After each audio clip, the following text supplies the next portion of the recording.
Hello and welcome to बाइक्यूल्स। Last lecture में हमने ग्रिफिथ के ट्रांसफॉर्मिंग प्रिंसिपल के बारे में बात की थी।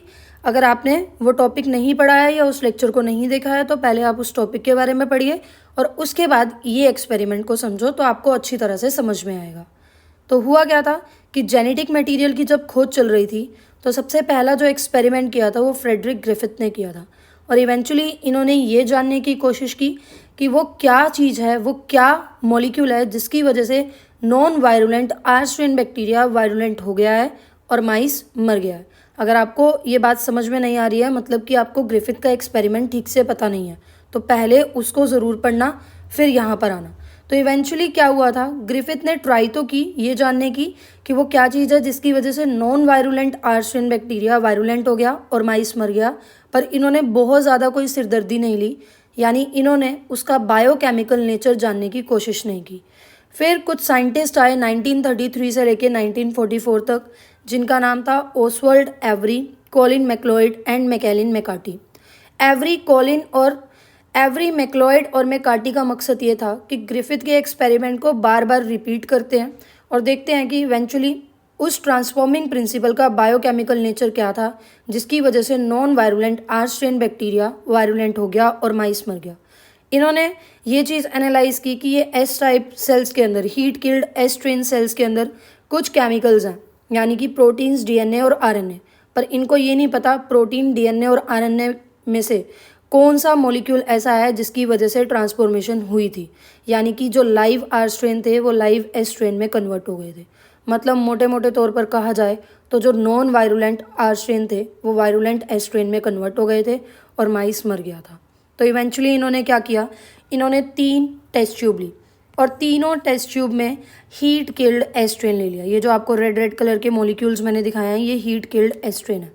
अब इन तीनों ही टेस्ट ट्यूब में जहाँ हीट किल्ड एस स्ट्रेन है उनके साथ साथ डीएनए भी है, आरएनए भी है और प्रोटीन भी है। तो इन्होंने क्या किया, सबसे पहले तो सबसे पहली वाली टेस्ट ट्यूब में इन्होंने कुछ ऐसे एंजाइम्स डाल दिए जिसकी वजह से प्रोटीन्स खत्म हो जाएंगे, यानी कि प्रोटीन डाइजेस्टिंग एंजाइम, मतलब कि प्रोटीएजेस डाल दिए। सेकंड टेस्ट ट्यूब में इन्होंने क्या किया, आरएनएस डाल दिया, आरएनएस यानी कि आरएनए डाइजेस्टिंग एंजाइम, आरएनए भी खत्म हो गए। और थर्ड टेस्ट ट्यूब में इन्होंने क्या किया, डीएनएस डाल दिया, यानी कि डीएनए को ख़त्म करने के लिए डीएनए डाइजेस्टिंग एंजाइम डाल दिए। मैं रिपीट कर रही हूँ, ध्यान से सुनना मैंने क्या कहा है कि इन्होंने तीनों टेस्ट ट्यूब में हीट किल्ड एस स्ट्रेन लिया। अब इनमें जो केमिकल्स मिल रहे थे वो प्रोटीन, डीएनए और आरएनए थे। तो पहले टेस्ट ट्यूब में इन्होंने प्रोटीन को ख़त्म करने का काम किया, यानी कि प्रोटीएजिस, मतलब कि प्रोटीन डाइजेस्टिव एंजाइम ले लिए।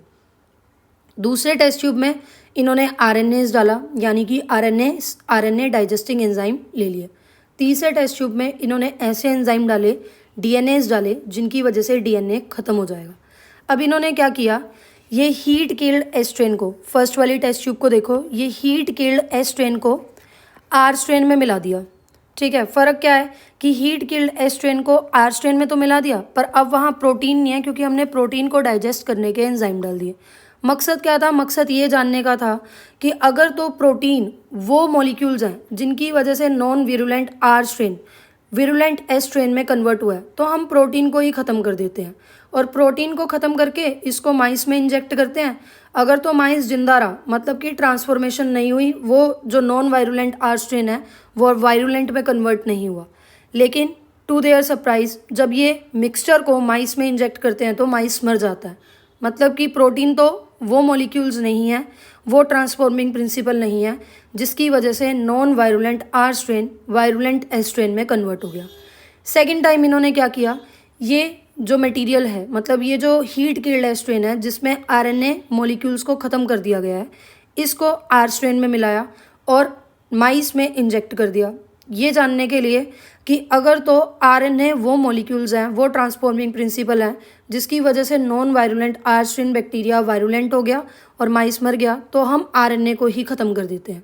ना रहेगा आरएनए, ना होगी ट्रांसफॉर्मेशन, ना ही माइस मरेगा और हमें पता भी चल जाएगा एक्चुअल में ट्रांसफॉर्मेशन कौन सा मॉलिक्यूल कर रहा है।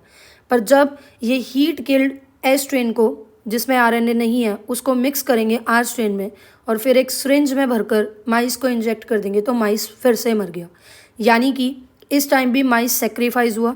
मतलब कि आरएनए भी वो मॉलिक्यूल नहीं है जो ट्रांसफॉर्मेशन करवा रहा है।